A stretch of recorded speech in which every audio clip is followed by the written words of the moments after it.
সবাই এবার বক্তব্য দিবেন। সবাইকে জোরে করতালি দিয়ে তাকে স্বাগত জানানোর জন্য অনুরোধ করছি।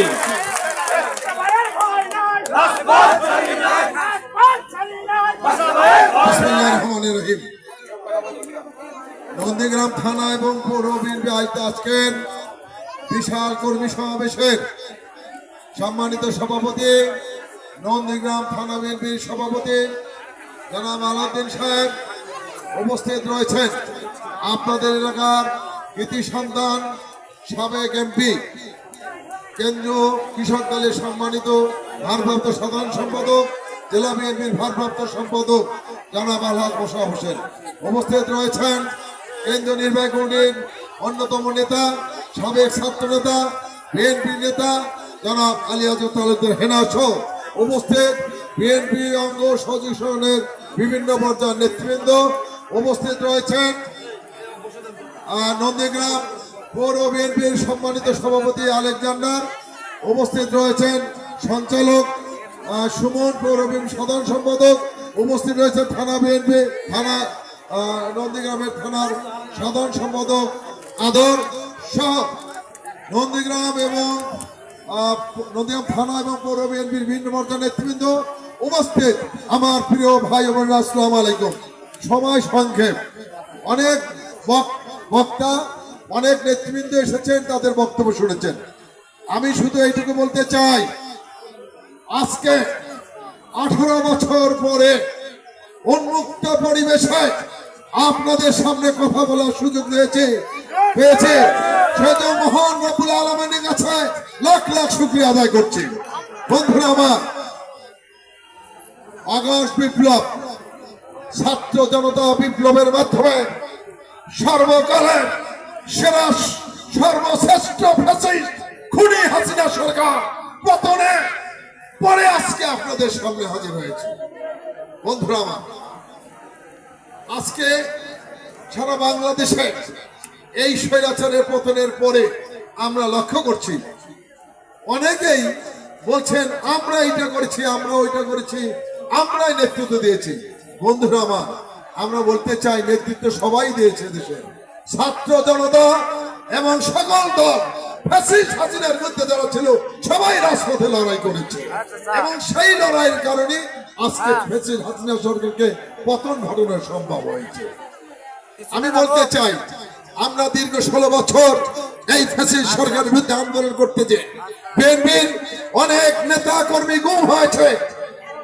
চৌধুরী আলম, ছাত্রনেতা ইলিয়াস সহ অসংখ্য নেতা কর্মী গুম হয়েছে, অসংখ্য নেতা কর্মী খুন হয়েছে, অসংখ্য লক্ষ লক্ষ নেতা কর্মীর বিরুদ্ধে মিথ্যা মামলা দিয়ে হয়রানি করেছে, জেল জুলুমের নির্যাতনের শিকার করেছেন এই ফ্যাসিস্ট হাসিনা সরকার।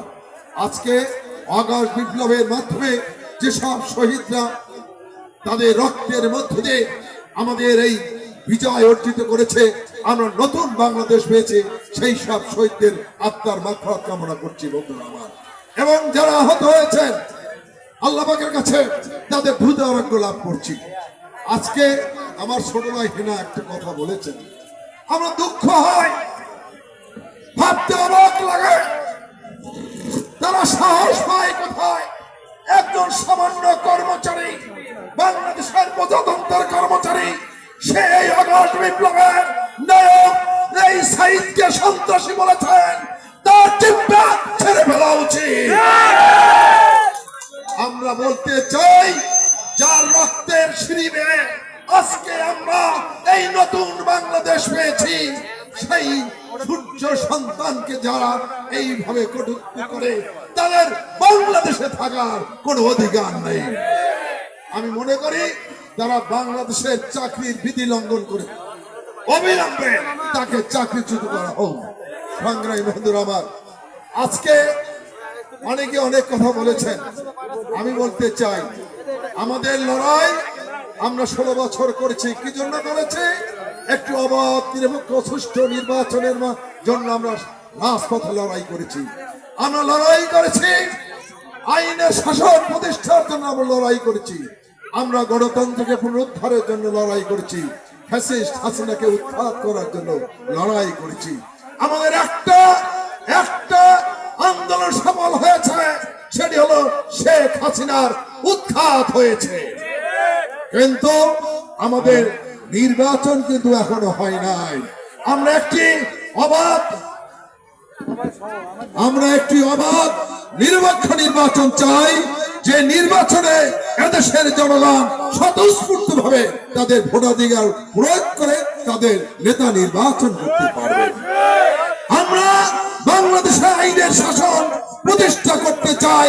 বাংলাদেশে আর যেন ভুয়া মামলার মাধ্যমে খালেদা জিয়ার মতো নেত্রীকে মিথ্যা মামলা দিয়ে কারাগারে আবদ্ধ রাখা হয়েছে, সেই রকম আইন আর বাংলাদেশে আমরা চাই না। যে আইনে গায়েবী মামলা হয়, যে আইনে মৃত ব্যক্তির নামে মামলা হয়, সেই আইন আমরা চাই না। বন্ধুরা আমার, আমরা মানুষের বাক স্বাধীনতা ফিরিয়ে দিতে চাই। আমাদের নেতা বিএনপির ভারপ্রাপ্ত চেয়ারম্যান দেশ নায়ক তারেক রহমান বলেছেন, লড়াই আমাদের এখনো শেষ হয় নাই, লড়াই আমাদের চলছে এবং লড়াই আমাদের চলবে। সংগ্রামী সাথী বন্ধুরা, আজকে এখানে যারা বসে আছেন, আপনারা কেউ ভোট দিতে পারেন নাই বিগত সরকারের সময়। তারা জোর করে প্রশাসনের মাধ্যমে প্রশাসন নির্বাচন করে জবরদখলের মাধ্যমে ক্ষমতায় টিকে ছিল। আজকে আমরা বলতে চাই, শেখ হাসিনা কোথায়? আজকে বলতে চাই, কাদের কোথায়? আজকে বলতে চাই, কাকু কামরুল কোথায়? আজকে বলতে চাই, হাসানরা কোথায়? বাংলাদেশ থেকে তারা পালিয়েছে, তাদের খুঁজে পাওয়া যাচ্ছে না। বন্ধুরা আমার, যুগ যুগে স্বৈরাচারে এইভাবেই পতন হয়। আমরা পৃথিবীতে দেখেছি স্বৈরাচারদের কি নির্মম ভাবে তাদের মৃত্যু হয়েছে, পতন হয়েছে। হাসিনা বাংলাদেশ থেকে পালিয়েছেন। আমি বিশ্বাস করি না হাসিনা বাংলাদেশ থেকে পালিয়ে বেঁচে বাঁচতে পারবেন। হাসিনাকে বাংলাদেশে ফিরিয়ে নিয়েছে, তার বিচার করা হবে। মিডিয়ার হত্যার মাধ্যমে হাসিনা রক্ত রঞ্জিত করেছেন, অসংখ্য নেতাকর্মীকে হত্যা করে গুম করে তার হাত রঞ্জিত করেছেন। সর্বশেষ এই বৈষম্য বিরোধী আন্দোলনে 1600 থেকে 1700 ছাত্র জনতাকে হত্যা করে হাত রঞ্জিত করেছেন। এর রক্ত বৃথা যেতে দেওয়া যাবে না। বন্ধুরা, আজকে বলতে চাই, দেশপ্রেমিক সকল শক্তিকে, জাতীয়তাবাদী শক্তি, ইসলামিক শক্তিকে ঐক্যবদ্ধ হতে হবে। শেখ হাসিনার পতন হয়েছে, শেখ হাসিনার প্রেতাত্মারা এখনো বাংলার মাটিতে রয়েছে, শেখ হাসিনার প্রেতাত্মারা এখনো ষড়যন্ত্র করেছে। সেই ষড়যন্ত্রের একটি অংশ এই সামান্য একজন প্রজাতন্ত্রের কর্মচারী। কাজে আমাদের বুঝতে হবে, আমরা ক্ষমতায় যাইনি, লাভালাভি ভালাভালি করে লাভ হবে না।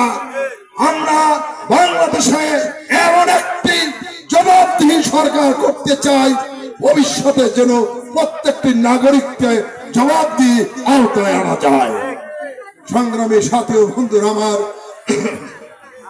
আজকে অনেকেই বলেছেন যে একজন ব্যক্তির নাম বলেছেন, আমি নাম বলতে চাই না। আমি বলতে চাই, এই এলাকার একটি কুসন্তান, দীর্ঘ 16 বছর আমাদের এখানে কোন পাবলিক মিটিং করতে দেয়নি, কোন কর্মী সভা করতে দেয়নি। বিএনপি নেতা কর্মীদের হামলা করেছে। আমি আজকে আপনাদেরকে বলতে চাই, প্রত্যেকটি হামলার মামলা করতে হবে, প্রত্যেকটি হামলার মামলা করবেন। আমরা প্রশাসনকে বলবো, ওই হামলাকারীদের অবিলম্বে গ্রেফতার করতে হবে। বাংলাদেশে আর যেন এইরকম কোন স্বৈর শাসক বাংলাদেশে না আসে, সেই ব্যবস্থা আমাদের করতে হবে ইনশাআল্লাহ।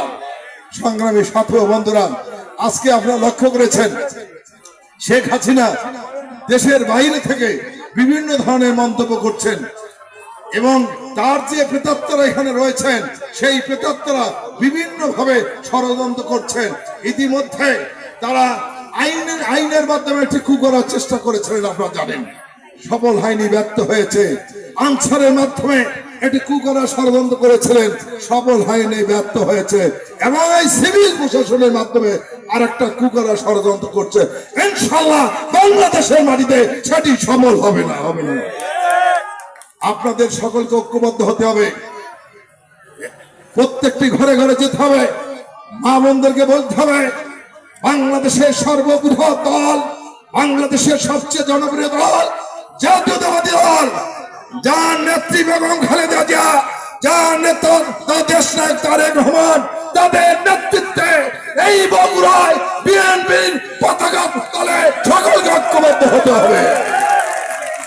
বগুড়ার উন্নয়ন বিএনপি ছাড়া এবং জিয়া পরিবার ছাড়া কেউ করে না, করবে না। আপনারা দেখেছেন তো বগুড়া যত উন্নয়ন হয়েছে জিয়া পরিবার করেছে, ইনশাআল্লাহ আগামীতে জিয়া পরিবার এই বগুড়ার উন্নয়ন করবে। বন্ধুরা আমার, বাংলাদেশে একটি ঐতিহাসিক সম্পর্ক আমাদের রয়েছে, হিন্দু এবং মুসলিমদের মধ্যে ঐতিহাসিক ভ্রাতৃত্ব সম্পন্ন রয়েছে। বাংলাদেশ সাম্প্রদায়িক সম্প্রীতির দেশ। আগামী কয়েকদিন মধ্যে পূজা শুরু হচ্ছে, এই প্রত্যেকটা পূজা মণ্ডপে আপনারা পাহারা দেবেন কোন সন্ত্রাসী দুর্বৃত্তরা যেন পূজা মণ্ডপে কোন রকমের সন্ত্রাসী কর্মকাণ্ড না করতে পারে, সে ব্যাপারে আপনাদের সজাগ থাকতে হবে। আমি আমার বিএনপি নেতা কর্মীদের সজাগ করে দিতে বলতে চাই, বিএনপি কোন সন্ত্রাসীর স্থান হবে না, বিএনপিতে কোনো চাঁদাবাজের স্থান হবে না, বিএনপিতে কোনো দখলবাজের স্থান হবে না, বিএনপিতে কোন লুটপাট চলবে না। যারা এর সাথে সম্পৃক্ত হবেন তাদেরকে সরাসরি দলীয় ব্যবস্থা নেওয়া হবে, তাদের বিরুদ্ধে আইনের ব্যবস্থা নেওয়া হবে। কাজে এই বিএনপি দেশের মাটি ও মানুষের দল, এই বিএনপি দেশের জনগণের দল, এই বিএনপির কাছে মানুষ অনেক আশা করে। মানুষের আশা আকাঙ্ক্ষার প্রতীক হিসেবে জাতীয়তাবাদী দলকে এদেশের মানুষের কাছে আস্থাভাজন এবং প্রিয় করতে হবে আপনাদের।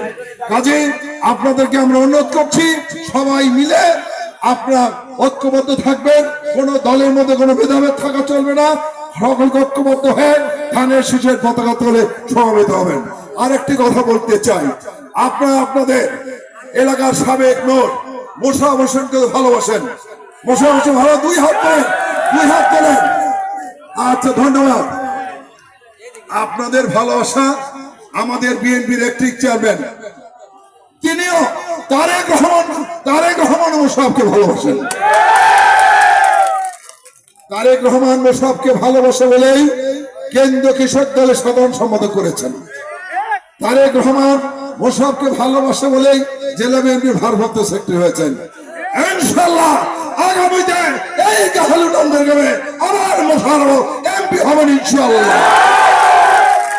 কাজে কোন ভাসুর করে লাভ নেই, মোশাররফের পিছনে আপনারা ঐক্যবদ্ধ হন, দলকে ঐক্যবদ্ধ করেন, মোশাররফের পিছনে থেকে ঐক্যবদ্ধ করেন।